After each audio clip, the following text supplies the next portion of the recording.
Everyone, welcome. We'll get started in just a moment.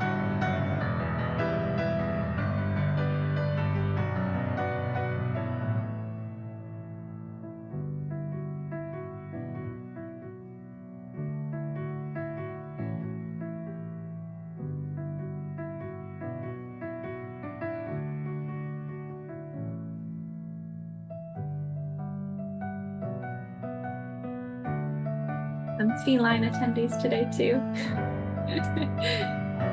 Always love it when fur folks join us. Good to see you all.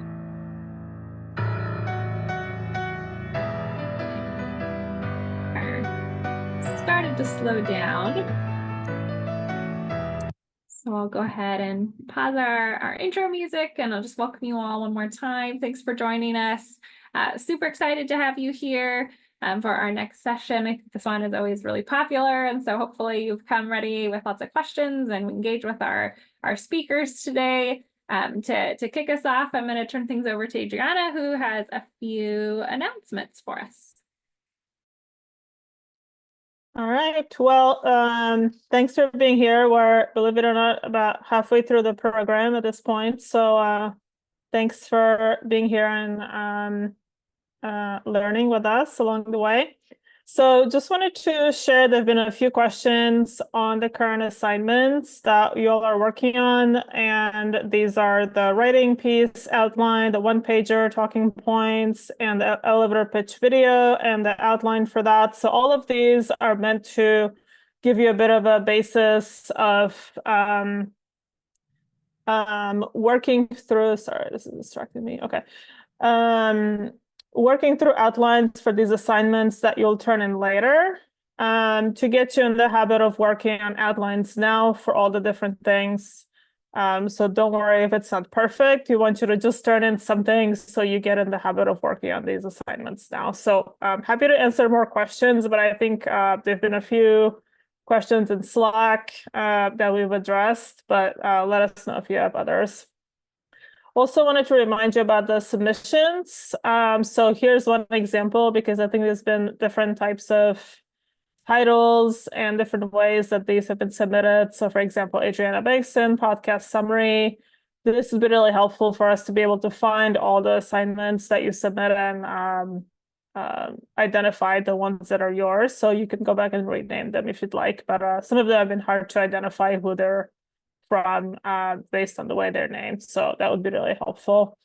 And then we've started to send your one-pager talking points to the external reviewers. So this is going to start now as we get more into the meat of the work. The assignments will get more substantial, and we'll have a number of reviewers who are helping us, who are experts in the field, and they're reviewing all different sorts of assignments between now and August. And so please turn them in on time, because they have a short turnaround time to get back to you, and they're also volunteering their time to help us out. So hopefully that's helpful. I know there's been questions about what these are for as well. So the writing outline is your memo or op-ed or white paper. One-pager, talking points, elevator pitch. These are both for advocacy, so that's a different thing than the writing. And we'll have more on this when we have UCS and their session, and we'll talk more about advocacy as well. But those are different assignments. So moving on to what we're doing now. So as I said, we're halfway through. We're moving now from the skill building into the fellowship career panel section. And today is our first session with AAAS STPF, and we'll have a few other career sessions coming up. The run of show, I did share, I'll share it again. If you didn't get a chance to see the bios for the panelists today. So we won't spend too much time on that because we want to get to the panel and your questions, but again, you can review the document. We're also going to spend some time in breakout rooms for each panelist where you can ask them more questions, because we know this session is really popular and we want to provide you with more opportunities to do that. So I'm going to share another document where we're going to spend hopefully about the last 30 minutes or so asking questions about the fellowships that we think you have. And so please write your names in here and type in answers to these questions. So we're sort of using this as homework. I know there's some questions about certificate requirements. We are requiring you to do this because it's good for your future to go through these questions and have this in your back pocket in the future. So the requirement is going to be to attend the breakouts, write the answers in the questions, write your name so we know who was here. And there's an optional sessions next week, and also we'll do this again 2 more times for the other fellowships. To delve more deeply into this, we're also, I've emailed a few other folks who may be able to join us next week. So because this is only 30 minutes, we want to, again, give you more time to ask questions about this fellowship and talk to people who are going to be here next week. So it may or may not be the same people who are here today, but again, more opportunities to do this. And so what we're requiring you to do as far as the certificate goes is to be here and participate in these breakouts. And then next week and the subsequent weeks after each fellowship session, again, there's going to be an optional session with more time. You can ask more questions, and it's another session for you that you can join if you're really interested in that. And so that's what the sign up is for. So I'm going to share this again here. And this is if you go to the interview sign up. Again, we're going to have breakout rooms next week. 1 full hour of discussion. And again, these are optional, but useful for you, hopefully, to be there and be able to ask more questions on these different fellowships and opportunities you're interested in. And then finally, I know you all are in the LinkedIn group. If you're not, and also we have asked all of the speakers to join this group. We're trying to build this community between trainees and professionals who are in policy. And so we encourage you to join the group. And that's another opportunity to keep in touch with these folks beyond what we're doing today and beyond this program. So that's it for this slide. So today, as you all know, we're talking about the AAAS STPF. I want to just quickly talk about, we'll talk through the panelists, but I'm going to introduce Mehrab, who will tell us a little bit about the program itself. But we have Alexandra and Chris, who are Congressional Fellows, and then Marguerite and Vince, who are both in the executive branch. So really hoping to have a great discussion and talk about all these different opportunities for everyone here. So I'm gonna introduce Mehrab now, and then go back to the panel. So he's the recruitment director. He's the primary outreach liaison for the fellowship program. He's responsible for disseminating awareness and information about this opportunity. He represents the program online, as also at professional, university, and community meetings and conferences. And before AAAS, he worked with nonprofits in the college access arena, where he focused on professional, government, university, and community where he focused on attracting and helping enable underserved and underrepresented students to attend selected institutions. So thank you for being here, and we're looking forward to your discussion. Yeah, awesome. Thank you for having me. Really excited to talk to you all, and super excited to already kind of see the amount of interest in the fellowship, and hopefully you'll apply, which is what I try to get you all to do. So Adriana, would it be all right if I shared my screen from here? Yeah, should be able to.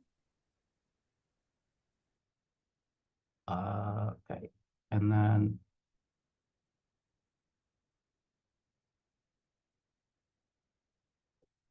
do you all see my presenter view, or do you just see the slideshow?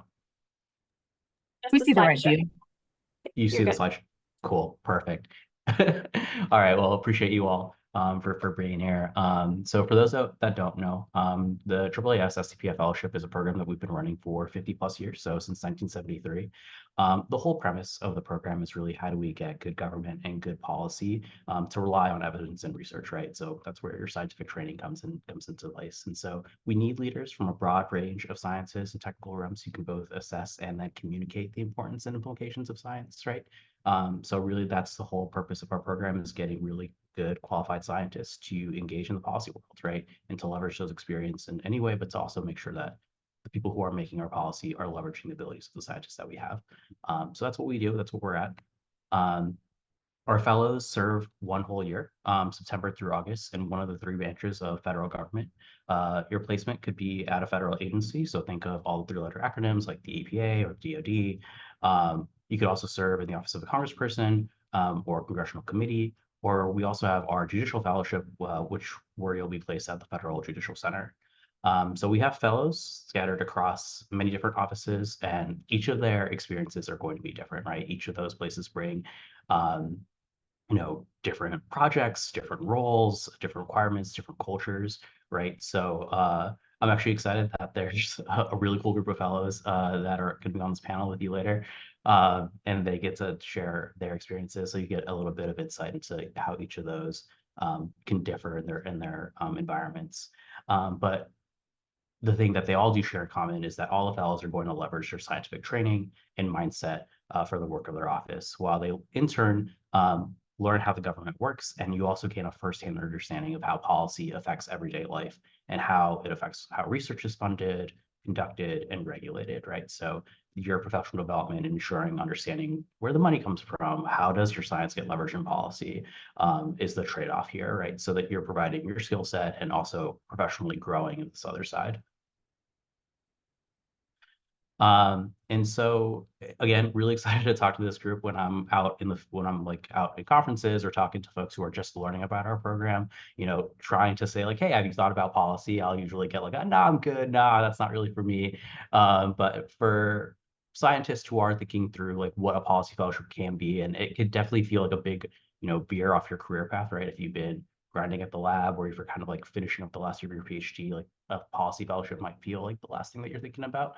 But really it's the academic training that you receive that allows you to dive in and contribute to like important challenges that we're facing as a society, right? And so if you don't think it, like, really you all are trained in a way that makes, really good fits. And again, historically and institutionally is why STPF is the way it is, right? So thank you for considering a science policy fellowship, right?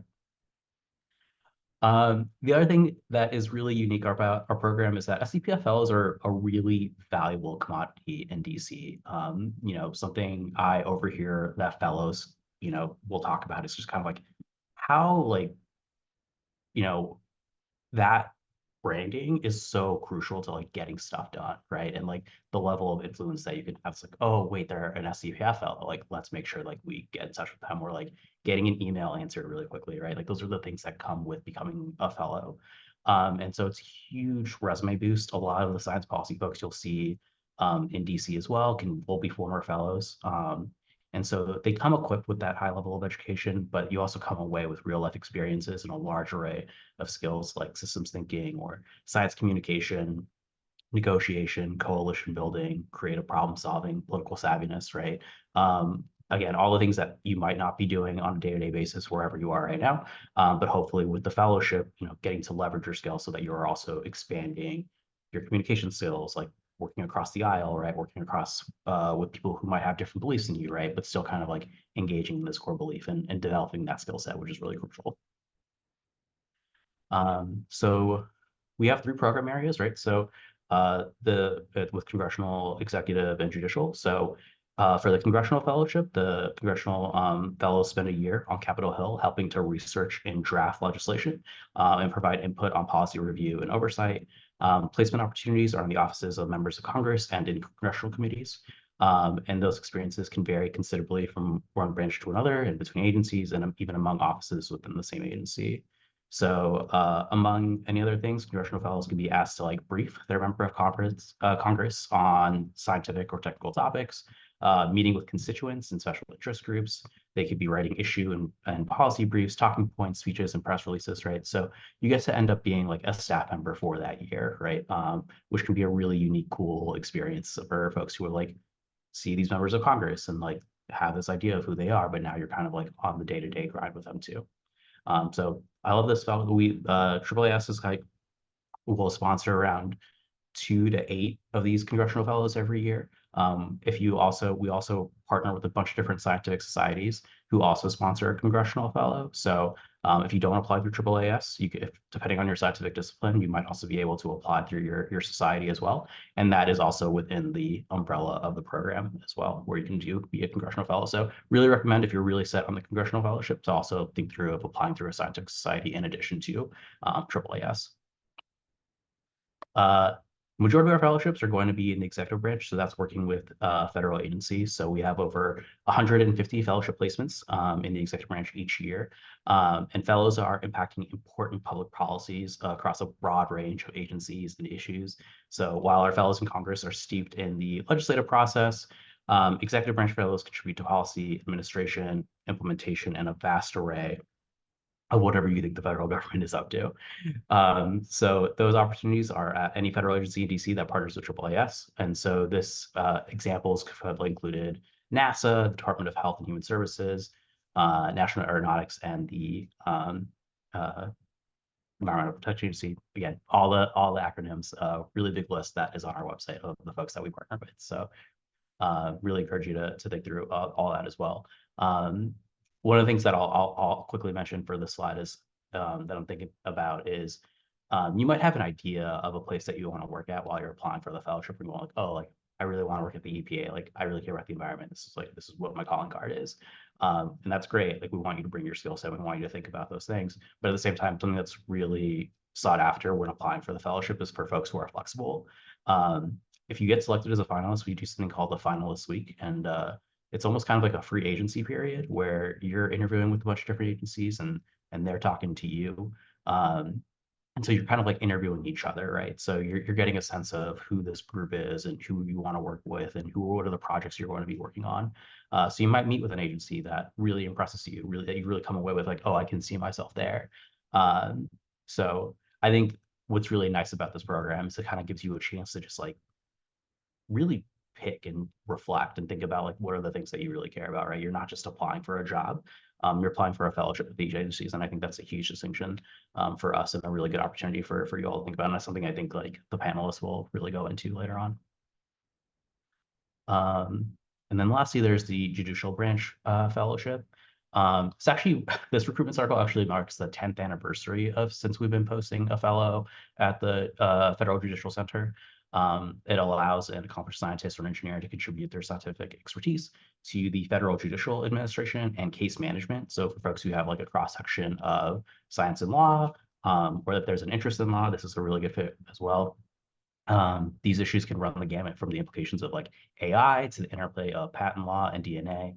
And so here you still apply your scientific training to help advance the work of the federal judiciary. Federal courts are still increasingly faced with litigation that requires the expertise of scientists and engineers. And so the Judicial Fellow is like a very prestigious fellowship that we have. And we only host one of them a year. So it can be fairly competitive, but again, a really cool opportunity for folks who are really, really interested in applying for this. And since it is the 10th anniversary, small plug here, we're actually hosting a special live chat next week with that's only centered about the judicial program area. It'll be moderated with our program manager who manages the judicial site. So we'll definitely make sure you guys get a link to register for that if that is something you are all interested in. And then lastly, we have another program area that opens up every 4 years. And it's the Roger Revelle Fellowship. And so these placements can also be anywhere in the federal government or a nonprofit or an NGO. It can be treated as like an executive branch fellowship, but really this fellowship is really marketed towards applicants who meet our program, but also have 7 years of post-qualifying degree, full-time professional scientific engineering or other related experience. So that's 7 years experience past your qualifying degree. We try to have this fellowship as for folks who are more senior in their career and are really well established in their careers and are thinking of this program as service. And so you'll see like a lot of former faculty do this fellowship as well. So another cool opportunity to think about, and something that opens up every 4 years, and 2024 represents one of those. So if you are in that, if that sounds like an option to you, really also recommend this as well. Okay, this is actually our fellowship class from last year. We make every class do this in the middle of August. I think this was also the hottest day in DC last year. I think this is like true orientation, is making you take a picture with a suit on and then getting you out of here. So, but I do think it is a cool tradition. This goes back a long time. And so something that could be used. So this is our last class for 23-24. We'll do another one this summer. And then for the group that we're recruiting right now, you would be the class for 25-26. So, you know, next summer, this could be you.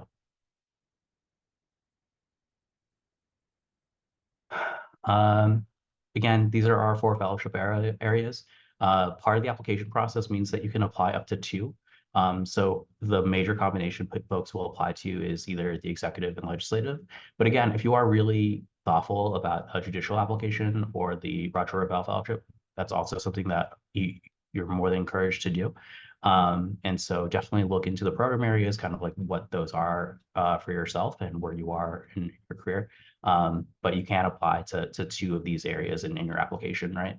And so thinking through, like in the executive branch, you're still doing everything with the federal side. Congress, we have those 2 placements. The rest of our sponsored by partner societies. Judicial, 1 placement. But yeah, next slide goes into some of the placements that we have. So again, all the agencies that you can think through. It's nice to have them on a slide with a picture, a bunch of logos. So really cool for everything that we're involved in. There's many more. A lot of relationships to manage and a lot of good places for fellows to be placed in. Next slide is actually the list of our scientific societies who sponsor a fellow on Capitol Hill, or we also have partner societies that sponsor a fellow in the executive branch. Again, really great partners to have. We enjoy working with their society, still under the umbrella of our program.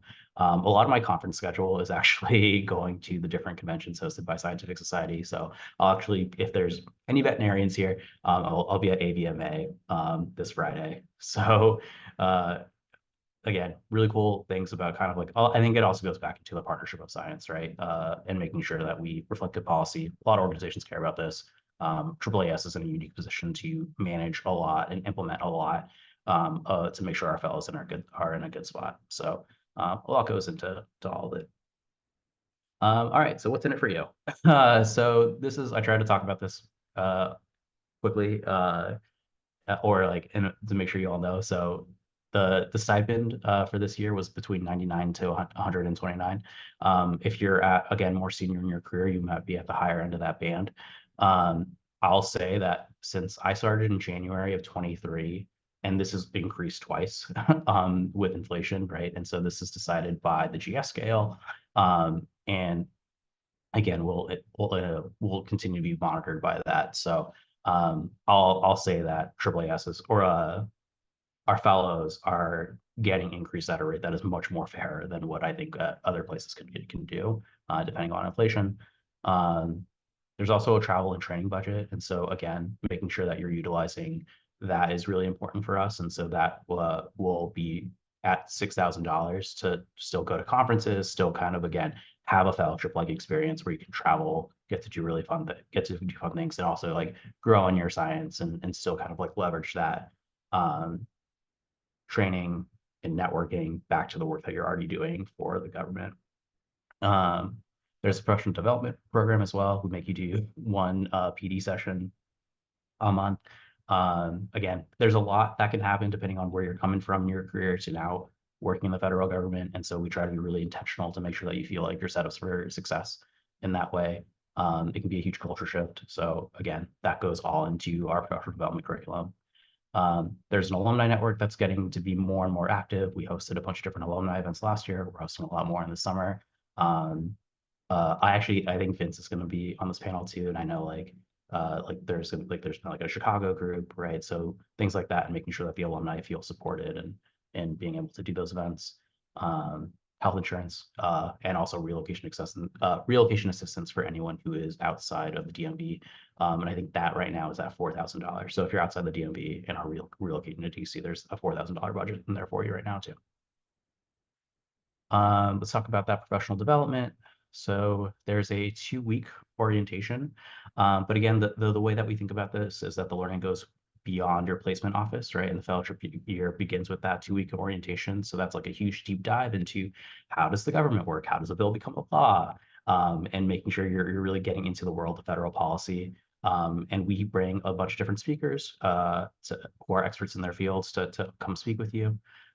We do those monthly workshops throughout the year that focus on government and civics, and communication, leadership, and career development. Fellows also can get involved with affinity groups that they run themselves. So you can be in an affinity group that's like based off a discipline or an interest, and or your like background or ethnicity, always for you to still connect and have this sense of community for this group who's all coming to DC together.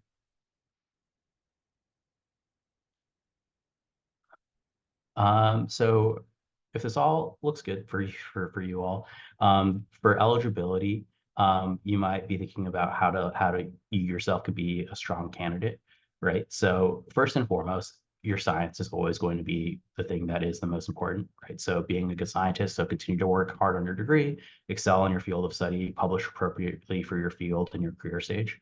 I think something that really resonates with us for folks who are applying for the fellowship is really just being a well-rounded applicant and being able to show yourself as a three-dimensional person, right? So I hesitate to say this, but it's like a lot of the times, like I'll hear folks just really say like, oh, like I'm sick of academia, or like I'm sick of this and I'm going to do this instead.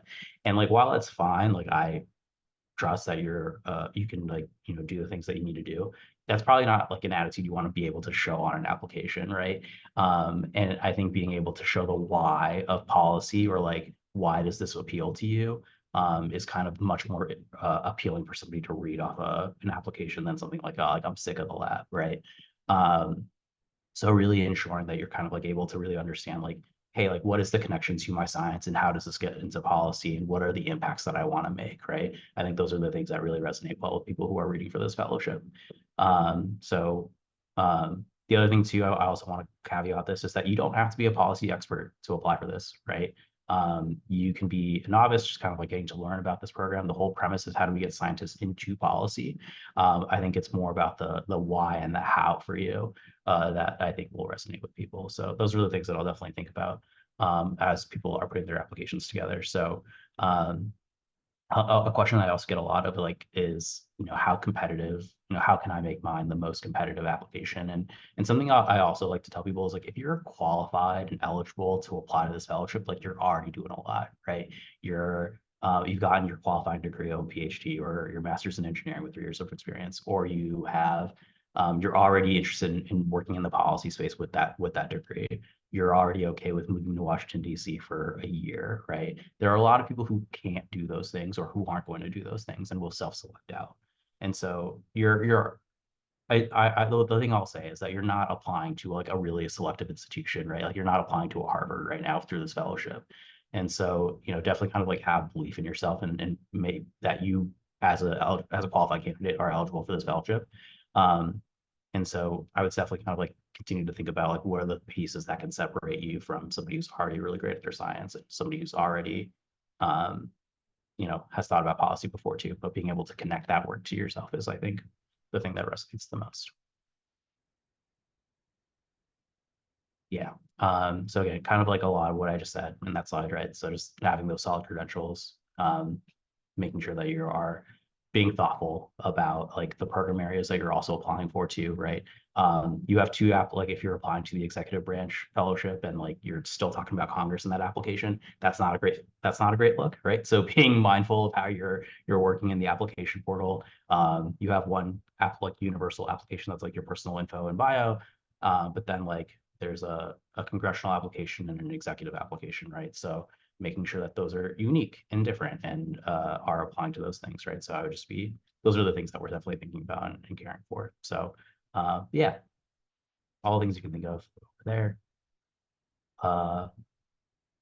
Checking how I am on time. Also, we're on the internet. Definitely AAAS underscore STPF is going to be where you can find us on most things.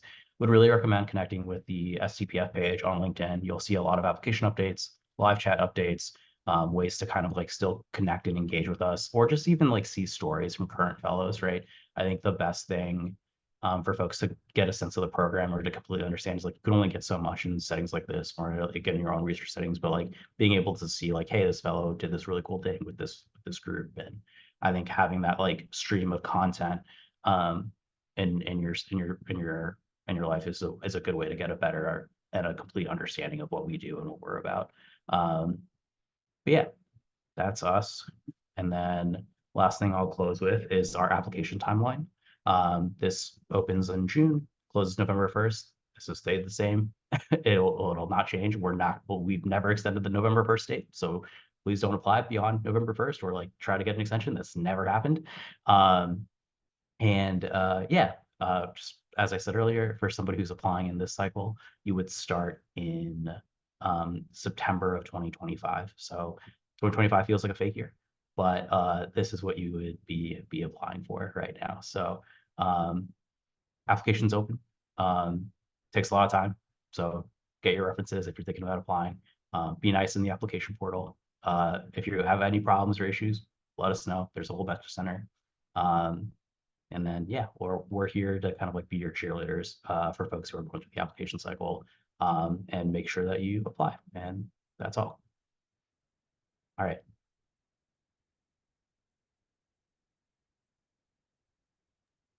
All right. Well, thank you for that. That was a really helpful introduction. And as I said, everyone's always really interested in this fellowship. You've actually answered a lot of my questions that I had for you, but there's a few in the chat just to address in terms of eligibility. So can you confirm if they have to be US citizens? Yeah, so US citizenship is required for the AAAS fellowship. I think I'm looking through right now, and I would definitely look at the partner societies. So partner societies can have different eligibility requirements. Some of the partner societies also don't have that really long timeline, right? So there are some partner societies who will take an application in like February or March, and then you'll start that September. So again, would really recommend partner society as well if you're not eligible for AAAS. Right. Okay, and then there was one question about the total length of the fellowship. So maybe that's something to clarify with because I know you can renew in certain cases, or some of them are more than 1 year. Yeah, so if you're an executive branch fellow, you can renew. If you're a congressional fellow, you can't renew for a congressional fellow for a second year, but you can do like one congressional and then one executive, right? So that might be something. There are also folks who have done a third year, right? So that's also happened in some instances, but you can definitely renew for a second year if you're in the executive, but you can't renew for a second year if you do judicial or congressional. Yeah, I've seen that. Okay, and then you have to have your degree before November 1st, and then you can apply to both AAAS and a partner society in the same year. Yep, and that's yeah, so you have to have your degree before November 1st. If you've met if your degree hasn't been confirmed, but you have met all the requirements, you can still apply. I think we ask for a letter from your faculty confirming that you've met all the requirements. I think the main thing for us is like if you can confirm that you've defended before November 1st, that's what's really important. Okay, perfect. Okay, another question about common roles for PhD graduates. I think this is something I wanted to ask also in terms of kind of what makes an applicant competitive. So you already talked about being a well-rounded person, right? But are there other things you're looking for that would kind of get to this in terms of the background too? But if you're gonna talk more broadly about that. Yeah, I mean, I think like there's if you're selected beyond like the initial interview stage, like there's a policy memo section that's like a really critical moment. And so like I think and tell me if I'm wrong, but I think from like glancing some of the materials that you guys are all doing right now is just kind of, you're already kind of like having that experience of like drafting policy memos and, kind of like being, really taking that assignment seriously, right? And ensuring that like you are putting like your full faith effort and not just doing something like the day before it's due. And I think being able to connect, like, while, like I said earlier, like you don't have to be a policy expert, but like that is something that having that like level of familiarity of just like ensuring that you can speak to it or like write about it is, I think, something that's really important. But yeah, I mean, I think like kind of like beyond, like it's a full application, right? There's like multiple personal statements. Your references are important, ensuring that you have good, like this feels silly to say, but like your references should talk positively about you, right? There's been instances in the past where that doesn't happen. And so like really ensuring that you are working with somebody who's going to write a positive reference for you, or that you're confident in who you're asking your references for, right? So, you know, taking that application, like it is like, as somebody who like my job is just monitoring this application, and November 1st is my like Super Bowl. And so, for folks who are like really able to take their time throughout the summer, really kind of like go back at it, taking their time in that application, like you can, right? When someone's putting a full faith effort into their app versus someone who's like, this is a night before type of thing, Yeah, no, that's really helpful. Well, I think we'll have time to ask our panelists specifics about day to day, and I was going to ask you, but I think they can answer those, kind of what they've done. But obviously you're sort of, at a milestone at this point, right? So I know it's 51 years now, I guess, but do you, I don't know if you can answer this question, kind of looking back and forward, what you kind of see, in the future and the next 50 years, right? Or kind of where are they going? I'm just curious, like, about the program itself. Yeah, I mean, there's a lot of ways that we are. It's a good question, because I think there's like a lot of things that we're like really institutional about, right? Like, oh, like we've been at this agency for the entire time, and so this is how things get done. I think there are other ways that we're also innovating, right? And so we just launched an AI fellowship that we took applications for over the summer, and so we're in the second year of doing that. That all happened really quickly, and it was like there's a very drastic need for, AI can be a buzzword, but it's also like there's like a huge need in that people want this expertise. And so we were lucky enough to be able to adapt in that market and be able to like create space for it. So that's something that gives me a lot of excitement, is that we are able to do something like that, while still kind of like being good to the institutions that are also there, right? So I think it's a balance of ensuring that like we're still monitoring like what are scientists going to be facing in the policy world, and making sure that we're still able to meet that need. And so we're lucky that we still kind of like have the scope to be able to do that. So I don't know, things are going to change a lot within the next 10 years, right? So I think, again, being able to like have this infrastructure where we can get people who are in the sciences, who have this training, and still leverage those abilities, I think that's what really helps us be us. That's great. Well, I'm looking forward to seeing what the future holds. And I think with that, we're going to move on to our panel now, but we really appreciate your introduction today. Yeah, thank you for having me. I'm really excited that you all get to talk to actual fellows as well. Yeah. Like they're actually they have many better stories and representations, and will be kind of like the best example for folks who are applying. So happy to meet you all here, and good luck if you're thinking about applying to us in the future. Great. Thank you. All right, so moving on then, wanted to, since I was a little bit quick before, but wanted to just mention, so Alexandra Phillips, she's a fellow in climate science with Alex Padilla. Chris Jackson is also in the Senate with Senator Tina Smith. And then we have Marguerite, who was at the NIH. She's now the chief for career preparation section for NINDS.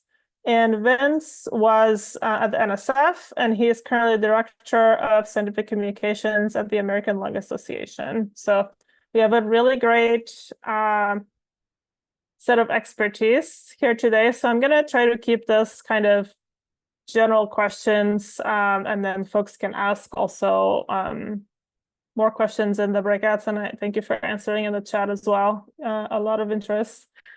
Well, since we have folks here who are both congressional and executive, wanted to get if you can give them a little bit of a background about your career path, kind of where you think this fellowship is going to take you, but also or where it has taken you if you're a past fellow, but also want to talk a little bit about the day-to-day, what that's like in your fellowship right now, or how it was if you remember when you were there. I think I'm going to start with Alex. Sorry, can you say all of that again? Because I got distracted by reading the chat. Yes, lots of interest.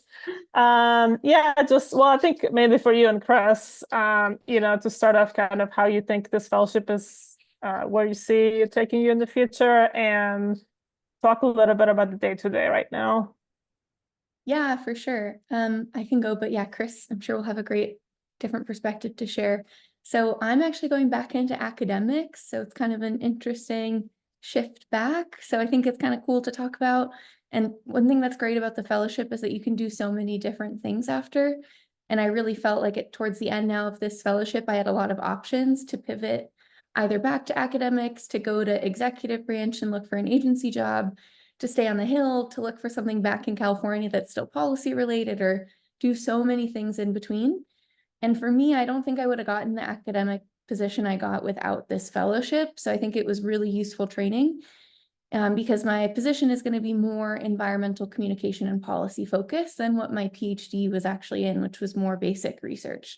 So I'm really happy with how that turned out, but I also think that there were so many wonderful opportunities that I could have pursued if I wanted to. So really can't speak more highly about how many doors just tend to open from being a AAAS fellow. In Congress, we get a lot of great exposure to different groups that are looking for people to hire that know how the Hill works. And even 1 year of speaking the language of being on the Hill makes a huge difference in advocacy. So you'd be well positioned to go back to university and do government relations. So those are a couple of things. The day-to-day is totally different. Sometimes it's complete chaos and sometimes it's super slow. Sometimes I have 12 meetings like I did today, and then tomorrow I have nothing on my calendar. So, hopefully you get some time to do some deep legislative work. I got some feedback from NOAA on a bill about like atmospheric rivers, and I'm an oceanographer, but I don't know how to forecast weather. So I'm going to have to do a deep dive into their technical assistance. And then today I had to write a memo to the senator for a package of votes that's going to happen on the floor tomorrow. So those are very different tasks. You also meet with constituents. You do a lot of relationship building with other people on the Hill. I bother Chris when I think that Senator Smith might like something, and you get to interact with a lot of different fellows. So that was a lot. So I'll pass it to Chris, fill in anything and talk about his own experience. Yeah, the short answer is that there's no such thing as a typical day on the Hill, which is like cliche, but it's very true. I think especially I originally came from the executive branch, and I can say that the Hill definitely moves a lot quicker. And because folks tend to have a much broader portfolio on the Hill, you tend to cover a lot more, especially if you're on the House side. I think what's unique about the AAAS fellowship in particular is because it drops you in and allows you to very quickly in a good office become part of the policy making process. The typical path to policy in DC or on the Hill is that you start off as an intern, as maybe during your undergraduate or fresh out of college, and work your way up the ladder. AAAS allows folks who have kind of a PhD or a technical background to drop in a little bit kind of halfway through, which is a very unique experience, and kind of lucky to do that for a year. Like Alex mentioned, do a little bit of everything from taking meetings with constituents. So that could be folks that are coming from the state, flying to DC to talk to you about particular issues. It can be different advocacy groups. It can be DC based lobbying shops that are interested in a particular topic area. And that varies in my case, right across an energy, environment, climate portfolio. So that can be anything from wildlife pest management to local water utilities to big clean energy infrastructure, people worried about tax credits for clean energy. All of those things kind of fall within the types of meetings that come up when you take. And so some of those are a lot of that is dealing with the incoming, and then it's prepping for whether that's hearings that the sender is attending, and prepping remarks or questions for her to ask witnesses. It involves planning some of those hearings, so selecting witnesses, working with other offices for that. It's preparing remarks for if she's being interviewed or sitting on a panel or giving a speech. All of that work is done by staff, and so you get to kind of be the front lines of that. I'll pause there. Right. And Chris, do you have thoughts about kind of future looking for your career? Yeah, I am definitely looking. As I kind of mentioned, I've been lucky to have experience through the fellowship, kind of both in the executive branch. I'm at Department of State and now on the Hill. Really enjoyed both of those experiences. I'm not going to be returning to academia, that part is for certain, but I'm interested in kind of continuing to work in the energy, environment, climate space, which was definitely a big part of the fellowship, was helping kind of transition from more traditional, like basic scientific research into that space. So I'm looking to stay in that for next steps. Right. That's really helpful. And also just having both of your perspectives here and, what folks are doing afterwards. As Vince, I think you just responded in the chat that there's all kinds of stuff you can do after. So now turning to Marguerite and Vince. So I'd be curious to hear more about your experiences in the executive branch, kind of what you were doing day to day, and obviously you've transitioned to really interesting roles afterwards too. So how do you feel the fellowship has helped? Maybe we'll start with Marguerite. I was going to say ladies first. I know Vince would be on board with that. But thank you all for having me here. I did my policy fellowship at the NIH in the Office of the Director, in the Office of Extramural Research. And it goes further down. There are other offices and divisions that I won't bore you with, but essentially being within the Office of the Director at the NIH is sort of like being in the White House for the country, because the NIH is sort of this federated model where it's the National Institutes of Health. So there's multiple institutes that make up the NIH, 27 to be exact. And so you can think of the different institutes and centers as states. So I was sort of above that, like the work I was doing feasibly or theoretically had an impact across the NIH. And so most of my work was around the policy around how NIH provides funding and or rules around those who received funding, particularly within the training space.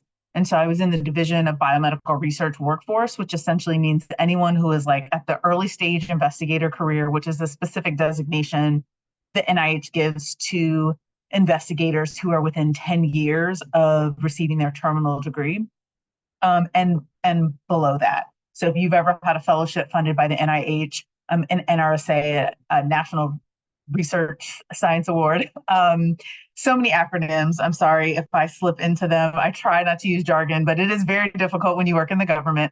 If you've had a fellowship, you have had to abide by certain rules. There's a payback obligation, there's a certain stipend level. So the division that I was in essentially sets different policies around stipend level. We finally expanded the family leave opportunities for those who had fellowships while I was in the office, as well as setting some different parameters around the ESI designation. So the early stage investigator, it's 10 years, but say you have to take a leave of absence for a year because you had a child or you adopted a child. And so you're focusing most of your work, your day-to-day work is in the home, taking care of your child. And so there's time away from the bench. And so there were looking at data showing that many women were falling out of the research workforce, and how can we continue to keep them in, but also recognizing that this is broader than just gender. So those sorts of policy issues that our office dealt with. So it was really more around the policy of who is doing the science and not so much science policy, how the science is done, what science is being done, but really for the researchers and the investigators. And because I was in the Office of Research, which essentially overlooks all of the grants that went out of the door from the NIH into the extramural community or the community outside of the NIH, there were still also other discussions around what was needed. We worked with the office that dealt with animal welfare, that also had human subjects, thinking about what's happening when grants are coming in, how they're evaluated. So there's a lot of interconnectedness. So I had a chance to work with a bunch of different groups within my large office. I got to go to a lot of meetings that were focused on the training level. So anyone who's a graduate student or postdoc, I'm having different conversations around that. But I also told my boss, anytime she mentioned a meeting, she breathed a meeting. I'd be like, hey, can I go with you? Can you take me with you? And this is in the before days when you actually physically attended a meeting, drive down to Virginia to go to the National Science Foundation, also NOAA, the National Oceanographic and Atmospheric Agency, hosted a meeting. And I had a car and my boss didn't. So I'd be like, I'll take you, I'll drive you, you take me with you. So I went to so many meetings that had nothing to do with my actual day-to-day job, but I learned so much about what was happening, especially in the training space, because I was nosy and I asked to be involved in various things, because I thought the workforce area was where I wanted to work. And it's what I do now. Happy to answer questions about that later. But I wasn't really sure what I wanted to do. So I figured if I can interact with as many people as possible, at as many different agencies as possible, it doesn't even matter what the subject is. I just want to be a sponge and learn as much as I can. And it really did help in the work that I was doing. So it never seemed, a lot of the things I did didn't seem directly related, but a lot of it did end up coming back. And so that's one of the great things about being in the executive branch as a fellow, is that fellow name carries a lot of weight, but also they see this as a learning opportunity and they paid a lot of money for you once you get there. So they're happy to invest in you in a bunch of different ways. That's not just giving you a really cool set of projects. So I had a lot of office work, like doing a lot of spreadsheets, a lot of data crunching, but also getting to attend a lot of different meetings, having conversations with stakeholders, whatever that means to you. It meant something to me. If I throw out the word stakeholder, it's like, oh, yeah, this meeting means a lot. And it's like, I'm just having lunch with a friend. So there's a lot of different opportunities, but within the NIH, I was really happy to have this sort of bird's eye view of what was going on. And now that I work at a institute, one of the 27, I have a very different type of job, but I feel very prepared because I knew a lot of what was going on in all of the different areas. That's super helpful. And I really like how you talked about kind of asking to go to meetings and all of that, because I think that is important to say, kind of ask your boss to take you to things and you're exposed to more things that way. So oh yeah, he never said no. So I don't know if it was her or just liked having someone else who could maybe take notes, because I was like, I'll be useful. Like, just tell me what you need as long as I can get in the room.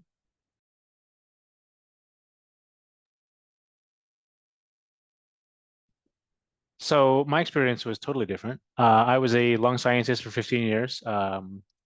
And I started in 2019, and ironically, I was done talking about lung disease. And so I turned down an offer from the NIH because, again, I was done talking about lung disease, but I had a knack for science communication.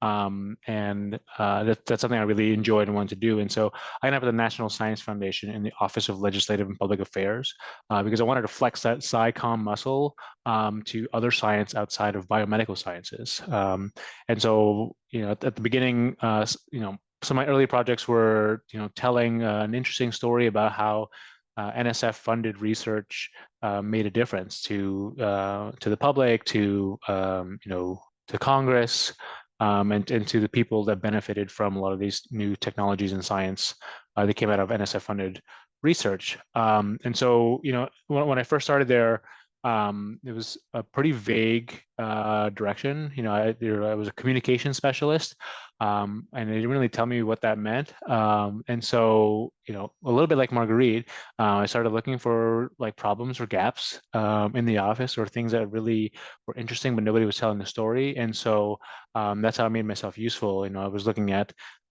these programs, or new programs are being stood up, and Over time, I sort of shifted from like my technical translator role into a cultural translator role. Something I always like to talk about when I'm talking to academics or especially grad students is we sort of take for granted that we know what the culture of science and research is like. Most of us have cried under a desk, and it's like half funny and half not funny. But if I say I'm a 10th year postdoc, you understand why that's dark humor. But I don't have to explain why that is because you get it. And so why that's important is, I was a fellow during the time where DE&I started to become really at the tip of the conversation for a lot of the institutions around the U.S. and around the world. And one of the questions that my mentor asked me is, "What's it like to submit a grant?" And I said, "I don't actually know. I've written lots of grants. I've gotten lots of grants. I've never clicked submit on a grant." Because I went to all the institutions I was at were R1 universities. We had a big grants office. And they had full-time staff that were paid to read the fine print, to circulate my grant and get the budget knocked out, get the signatures, all that. And I just thought that's how the business of research is conducted. Like all I had to do is put in the science, right?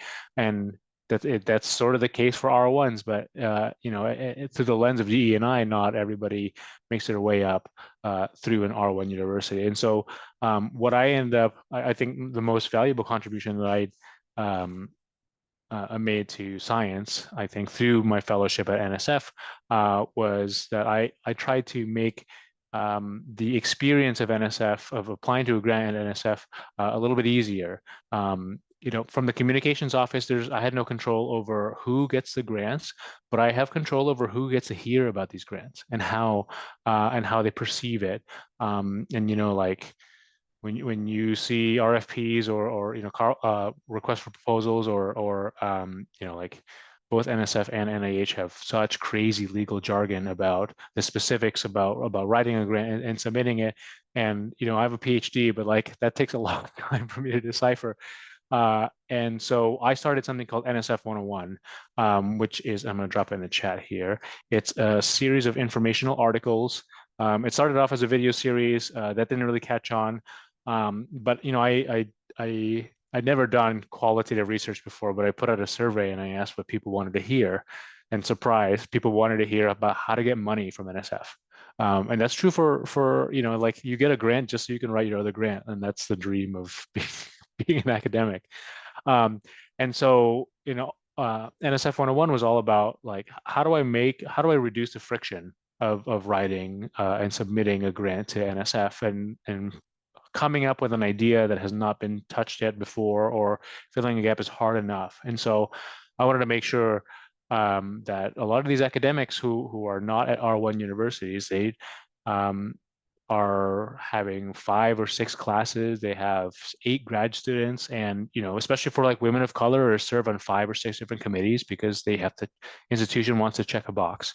And so I wanted to make it as straightforward as possible to apply to some of these grants. And so some of the questions that I answered were, how do I talk to a program officer? So I would use my, I belong to the academic world. And so a lot of these program officers are former or current professors. And I said, hey, like, what are the top 5 things, like a piece of advice you would give to somebody? Or like, what are the annoying questions that people email you about and you wish that it was just a place we could put that's not a boring FAQ? And so I literally took that and I did a bunch of these BuzzFeed listicle style articles that was like 5 tips on how to talk to your program officer. And so that did 2 things that fostered my relationship with the institution, with NSF, because in program and communications and policy, they're sort of 2 different worlds. And then also I brought the lens of like, what's it like to be an academic, and what's the language that you need to talk to us to actually, get what you want. Like we want, we're there's different audiences, but at the end of the day, we're still humans. We want as few clicks as possible to get to where we want on a website. So like little things like, we at the time they were redoing the NSF website.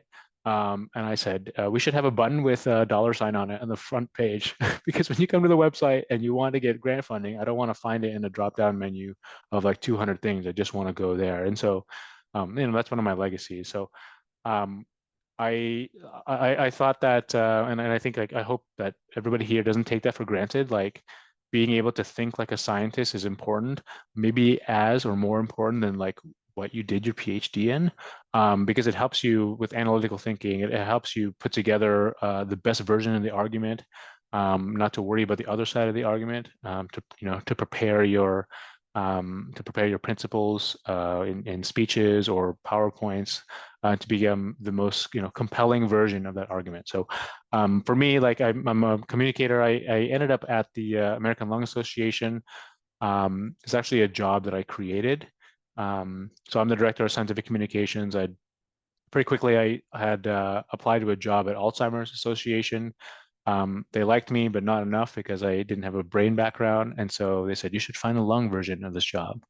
And so I copy pasted the job description in Microsoft Word, and I changed all brain and Alzheimer's to lung disease. And I pitched it to the organization.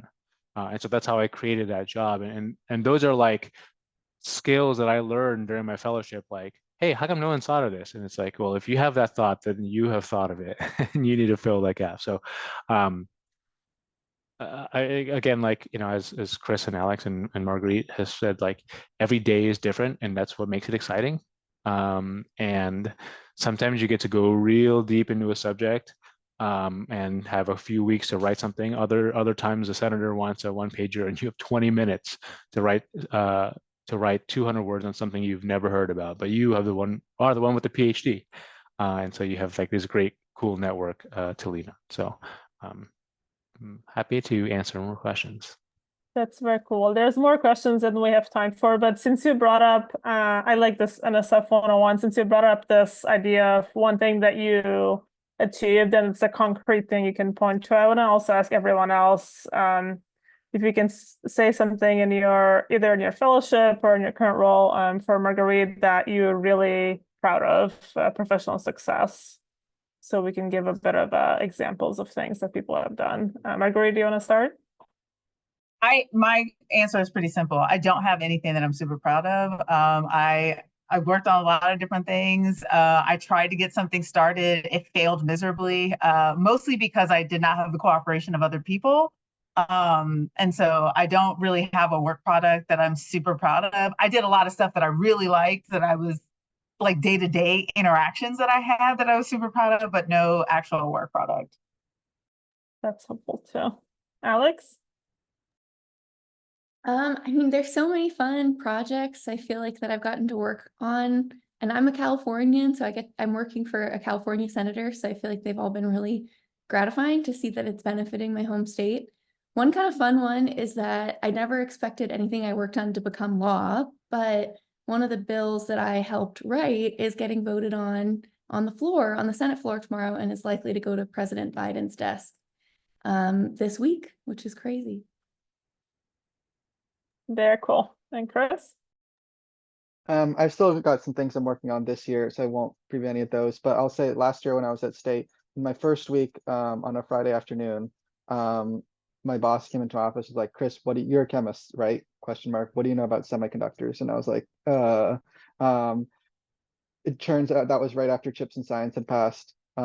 Basically, fast forward 9 months later, I led kind of a $6 million program effort for our office on just international supply chains for critical minerals for semiconductors.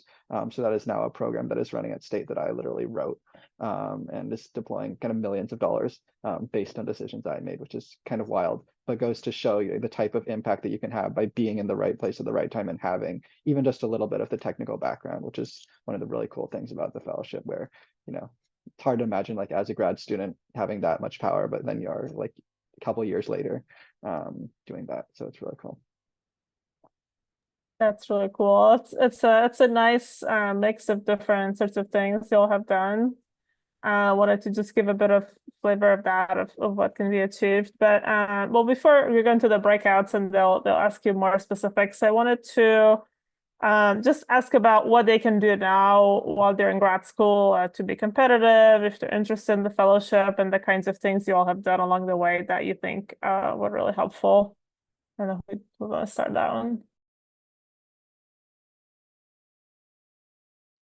I always hesitate to give like specific advice of what you should do. I think you have to be curious and you have to be interested in like utilizing your background, whatever that is. It doesn't even have to be your scientific background, but you're willing to like try to solve a problem or fill a gap or find a new way of doing something. Maybe you like, we're really interested in lung disease, but there's not any like program to study that at your university. So you have a lung disease journal club. Like you just decided to start that, bring in different speakers. I mean, a lot of it is about how you initiate things because that's really what the fellowship is about. I don't know if I was competitive just based on like the things that I was doing, because all the things I did were things that mattered to me as a graduate student or as a postdoc. I didn't look to like pad my CV or anything like that. So I think do things that interest you outside of the lab. And that could also not be science related. It may be like you started a club for moms who are scientists and work in the lab full time, but you just need some time to like be around other moms so that you don't annoy your lab mates with, you know, your kid pictures of your kids. I don't know, but like showing initiative, again, finding a way to bring some sort of I guess I don't want to always say answers because I don't always think we have answers, but like you're finding a way to create something. I think that really can shine through when you're having to write these essays about, you know, why you're interested in this program. You don't have to be a policy buff or even know what science policy is to do really well in the science policy fellowship. It's like, I see this problem, like it really bothers me that these DEI bans are really creating issues for students to succeed in the university. I don't know how I'm going to solve it, but I know it needs to be solved. That is a great way to get in at the ground floor. And so if you're thinking about those things, if you've done anything to address some of those things, I think you are competitive. And it's really just a question of how you're going to tailor your statement to show that you have a lot to offer the United States government. That's really helpful. Vince, how about you? I'm going to echo what makes you interesting outside of the lab is what will make you interesting. Like I have a very well polished story about this. Like I was a college athlete, and my teammates were taking a supplement that literally said this will change your DNA to grow bigger muscles, and I thought that's either bullshit or it's illegal. And so I took it to a professor of the School of Medicine, and he said, "This is just expensive protein powder, but you seem interested in research. Do you want to volunteer in my research lab?" And that's what kicked off my research career. And so I told that story and how, you know, I ended up in lung disease research. I was also a singer, and that helped me with my stage presence in public speaking. And so all of these little things, and you know, in my little bio, I said blur the lines between work and personal life. I don't mean like work till midnight. I mean, work does not have to be disinteresting or boring. Sometimes it is to advance a goal. But to me, I worked on things that were really interesting. I used skills that I had on things that I had zero expertise in. And I think it's really fun. If you've ever like sat on an HOA board or like worked on a project outside of like work and like you're like, I can't believe I spent so many hours on this stupid letter to somebody to cut their grass. You know what I mean? Like you'll just see like, oh, I'm good at stuff and not just science. Make sure that comes out in your application. The other thing is, you know, if you're a biomedical scientist, like, and you're really set on NIH, great, write about that. But like once you're into the finalist stage, be open. Some people like didn't match in the first round and ended up at NASA. They had no expertise or even interest in space, and it turns out they were like a really great fit, and ended up in human performance, you know, and for astronauts. Like, so stay open, be flexible, and like you'll learn so much in that 1 week as a fellow, like a finalist, about the government than you ever did. And then like, I think the last time I learned about government was like our 8th grade trip to Washington, D.C. But it's incredible, and everybody is like really hardworking and inspiring. And so, and you are all like way ahead of the curve, because I said in the chat here, I had zero policy experience. I didn't even know that people are teaching policy at the university level. So I would have been in trouble, I think, if I was competing against this class in this next round. That's really helpful advice. Okay, and Chris? I'll say, echo what been said about things outside of your PhD. I'd say one of the things that I did actually during my PhD that was most useful, I served for 2 years on a standing committee at Berkeley on AAPI issues, specifically. So nothing at all related to being a chemist, nothing really at all related to my interest in energy policy. I did a bunch of stuff for that, but this was a committee of about 15 students, faculty, and staff that worked on issues affecting AAPI students, staff, and faculty, and specifically, right,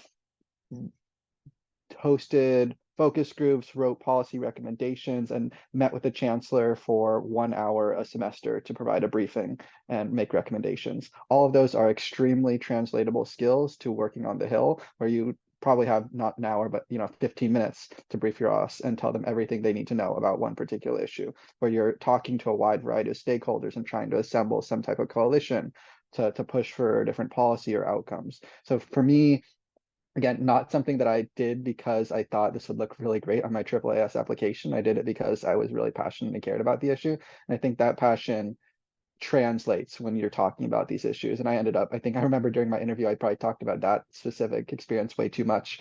And because I was excited about it and I liked it, and that did translate.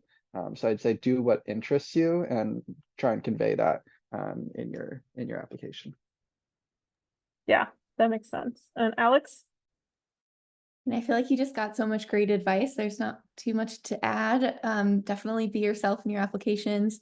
I think being competitive was something I was really stressed about when I was applying. And, you all, by being here and doing this program, are already taking so many great steps to being a competitive applicant already. So I would just say give yourself a little bit of room there to, and grace that you're already taking the first steps that you need, which is showing an interest in policy and learning about it. I think you don't have to be a policy expert in any way, but having a demonstrated passion for science policy or science communication, or just kind of making change and building consensus in any way, I think you just want to kind of make sure you spin the experiences you do have to tell a story in your application where it makes sense to the committee why you need this fellowship, right? Because they want to prioritize this fellowship to people that they think need it the most. And so you've got to make sure you give a good case for why this is the best next step for you and what you would get out of it. Yeah, that's all really great advice. So I do want to give folks a bit of time to interact one-on-one with you. I'm going to share the breakout again. So a lot of questions we've already asked, but please do try to answer these questions, which again is what we think your interests are anyway. So we assemble these questions. So please do write your names in the document, and then type in as much as you can in there to learn more about the fellowship from these folks. And then we'll come back at maybe a couple of minutes before the end of the session. So I know it's a little short, but again, this is what we're doing next week also for a deeper dive. So do ask these for the next few minutes. So thank you.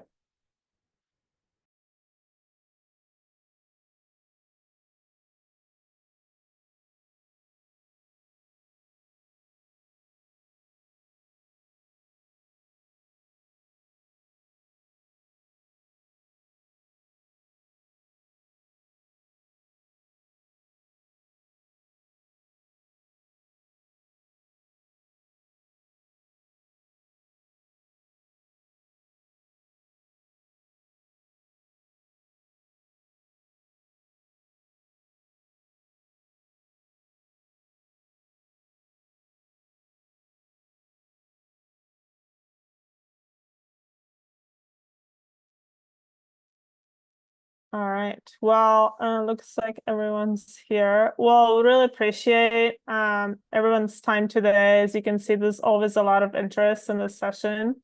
So we're going to continue this conversation. Again, we invite you all to join the LinkedIn group, continue chatting, and we'll continue again next week with folks who are able to attend for another full hour of breakouts and conversations. So really appreciate everybody joining today. I know you all have busy days, and we appreciate your time to give back to the trainees in this program. So thank you all for your time and have a great week.